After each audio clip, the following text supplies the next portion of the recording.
Welcome. I am Uyai Anyekan, coming live from Uyo, the capital city of Akwa Ibom State, Nigeria. This is Spotlight Africa. Today, U.S. urges restraint over Kenya protest. French court jails Rwanda for Nantes Cathedral fire. Lesotho Member of Parliament demands huge part of South Africa. Malawi to declare 537 missing persons dead. Plus, Ghana decriminalizes attempted suicide. These stories are all just ahead on Spotlight Africa, so stay with us.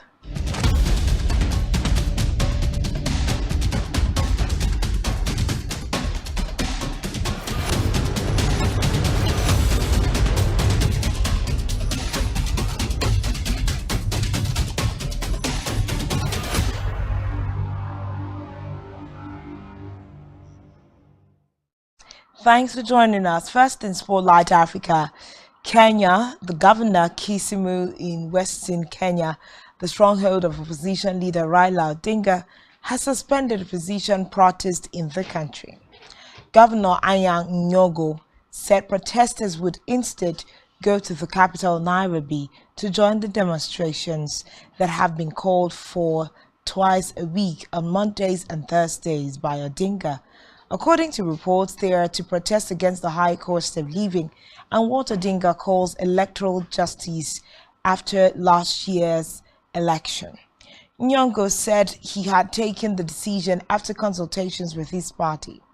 It is unclear how he intends to enforce the suspension, especially with more fanatical supporters.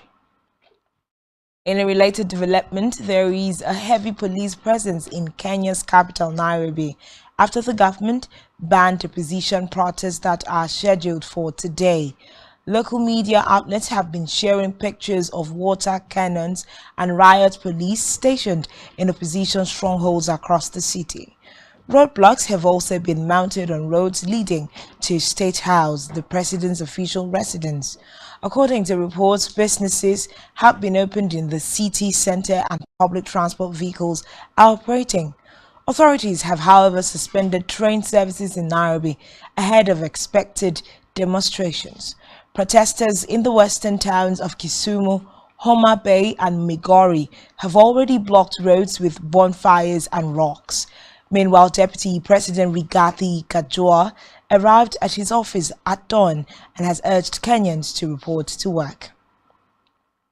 Meanwhile, the United States has urged all political sides in Kenya to refrain from violence and security forces to act with restraint during protest. State Department Deputy Spokesman Vedam Pillay said the U.S. regretted the loss of life and damage to property in the recent protest, adding that the right to peaceful assembly was a core aspect of democracy. In another development, the United States Vice President Kamala Harris has arrived in Tanzania on the second leg of her first tour to Africa. She will meet President Samia Suluhu, where she is expected to raise the issue of Tanzania's non-alignment over the war in Ukraine. The U.S. has been keen to get more countries to condemn the Russian invasion. Correspondents say the U.S. Vice President's tour comes at a time of growing competition from influence in Africa by global powers such as China and Russia. In the meantime, U.S. Ambassador to Sudan, John Godfrey, has been discharged from hospital after sustaining minor injuries in a car crash in the capital, Khartoum. The embassy said 2 other employees were also involved in the Wednesday attack. It did not state the cause of the accident, but said the trio were taken to a local hospital for evaluation after experiencing minor injuries. According to the embassy, Ambassador Godfrey is now resting at home. Godfrey is the first U.S. ambassador to Sudan in nearly a quarter a century and arrived in the country in August of 2022. The two countries opened a new chapter in 2021 after Sudan completed paying compensation to American victims of terror attacks in Kenya, Tanzania, and Yemen. Elsewhere, Paul Rusesabagina, an outspoken critic of the Rwandan government, has arrived in the U.S. after being freed from prison in Kigali. He rose to prominence after being portrayed as a hero of the 1994 Rwandan genocide in the 2004 film Hotel Rwanda. In 2021, he was sentenced to 25 years on terrorism charges by a court in what supporters called a sham trial. His release earlier this week followed U.S. government diplomatic pressure and talks brokered by Qatar. Meanwhile, a French court has sentenced a Rwandan man to 4 years in jail for starting a fire that severely damaged a Gothic cathedral in the western city of Nantes in 2020.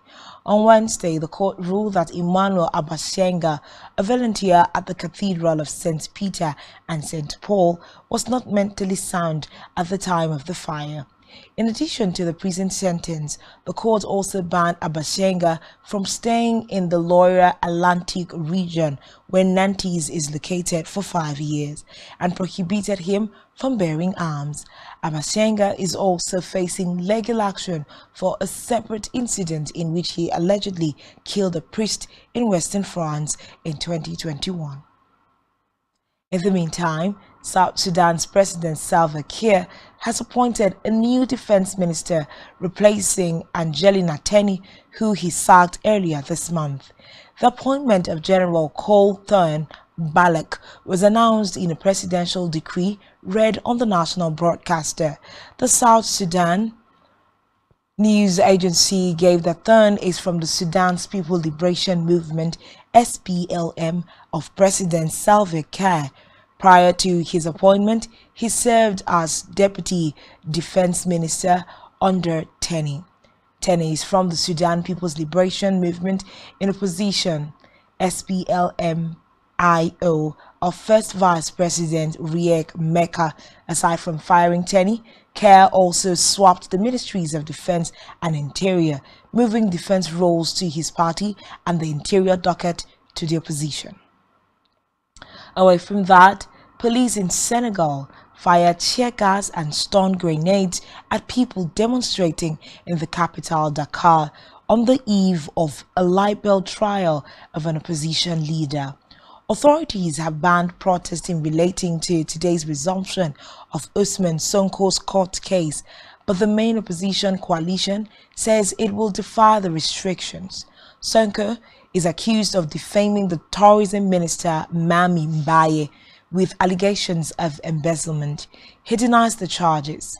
If found guilty, Sonko would be barred from running in next year's presidential election. There has been violence in several cities since Sonko's defamation trial opened on the 16th of March. Last week, President Macky Sall urged police to take all appropriate measures to ensure security following deadly protest. Meanwhile, Eswatini has denied a report that it committed some public assets as collateral in the case of the government failed to pay Taiwan loans. A local website had on the 26th of March reported that the government pledged to forfeit 2 national assets in case it failed to repay a loan for their construction.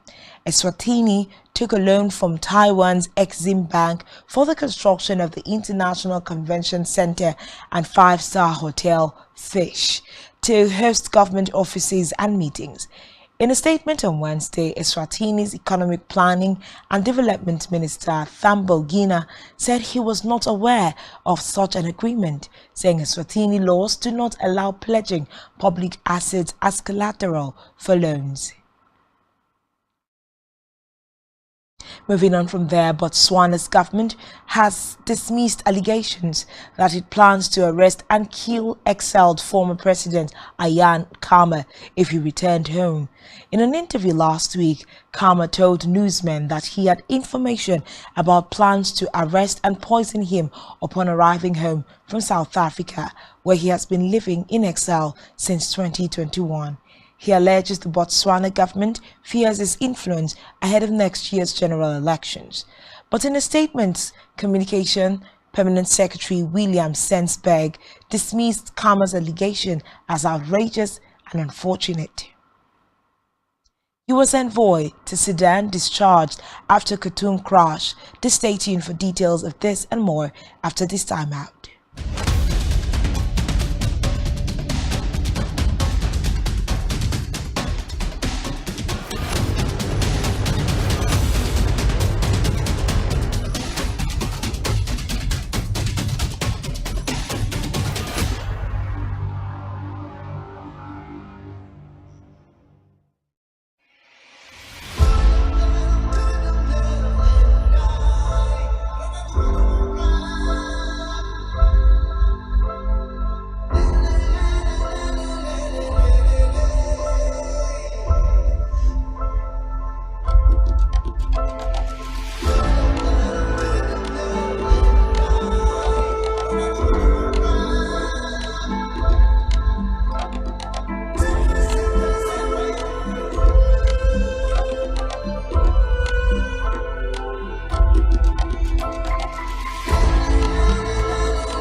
Thanks for staying tuned in. Now to the rest of the news.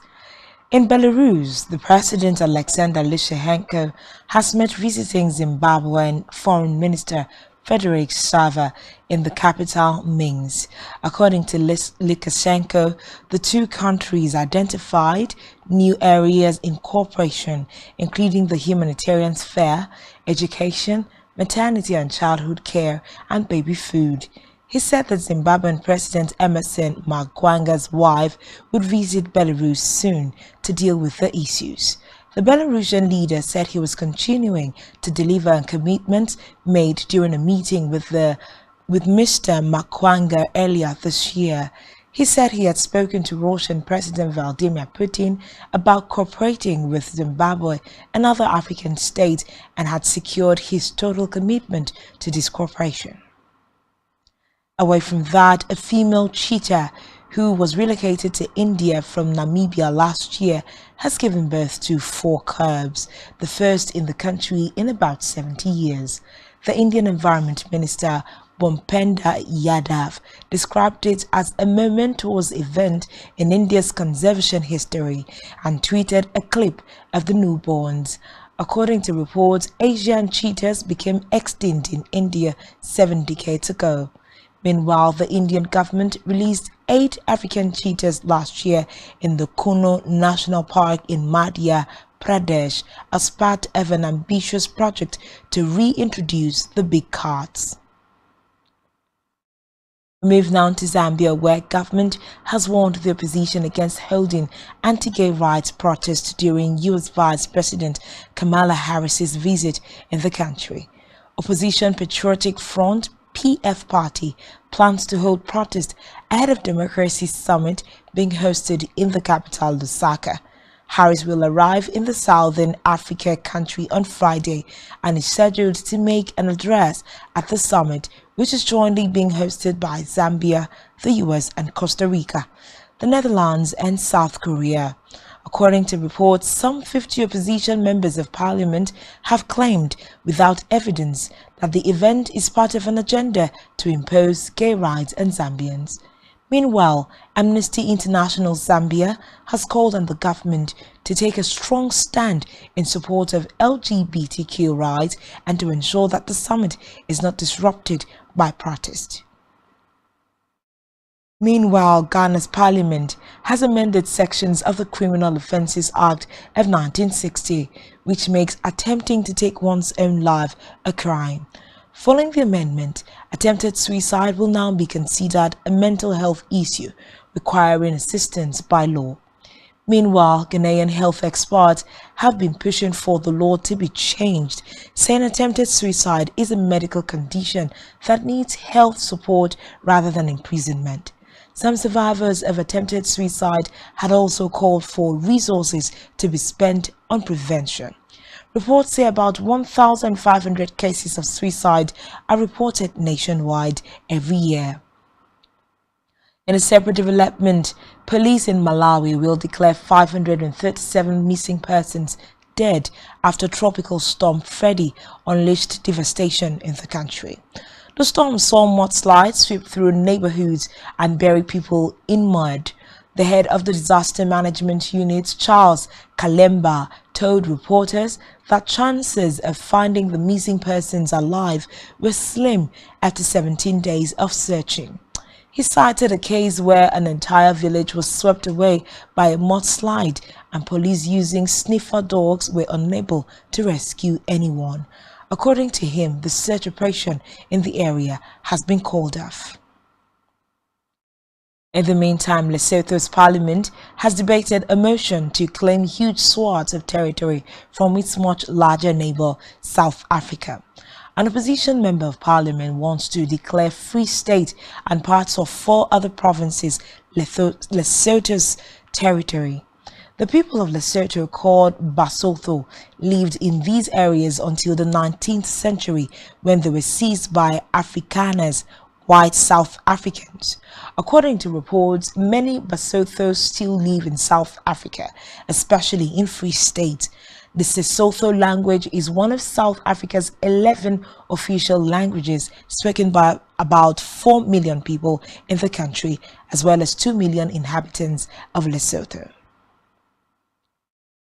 Lastly, on Spotlight Africa, human rights campaigners are calling on companies to increase the pay for impoverished miners in the Democratic Republic of Congo who are digging up cobalt, an essential commodity in the production of electric cars. Huge mining companies engaged in the switch to greener energy are making multi-billion-dollar profits, while the Congolese workers digging for cobalt are falling further into poverty. That is the warning from 2 human rights groups, the UK's RAID and CARG, which is based in southern DR Congo near Kolwezi, where most of the world's cobalt is mined. Meanwhile, food prices there have been soaring, and the campaign groups say most miners are being paid much less than the £480, or about 480 pounds, which is about $480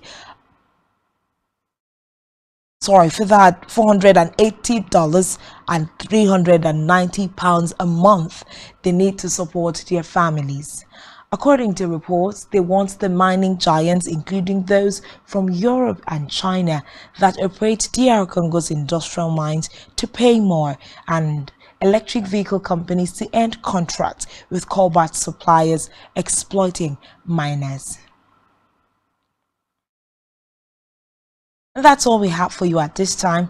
Do ensure to follow us on social media and subscribe to our YouTube channel, all of which you can find on our website, spectrumtv.ng. You have been watching Spotlight Africa. I am Uyai Aniekan. Thanks for watching and do have a good evening.